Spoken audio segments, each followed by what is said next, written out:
Hi guys, today I'm back with another mould to test out. Now this one is a keychain and it's got a little dog print that's going to be super sweet. So I've mixed up some epoxy resin and I've just added a pink chunky glitter today. It's called Golden Rose from Mystic Art Glitters. I've had it for ages, I'm not sure if it's still available, but we shall see what this turns out like.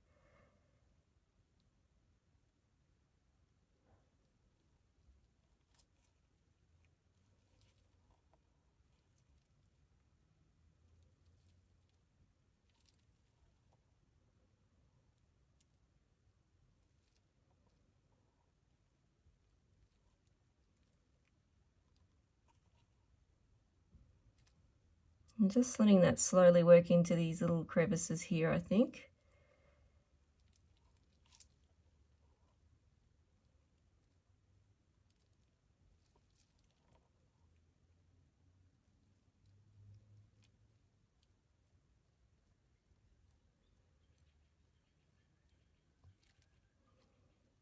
Clear off that excess there.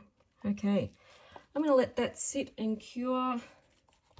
I will pop any bubbles actually when I'll come back in about 15 minutes. If there's any bubbles, I will pop them, and then I will let that cure for at least 48 hours, but it'll probably be a week before I unmold this. So I'll see you then. Okay, it has been a week. Time to unmold this. Wow, look at that glitter mix. It is so pretty.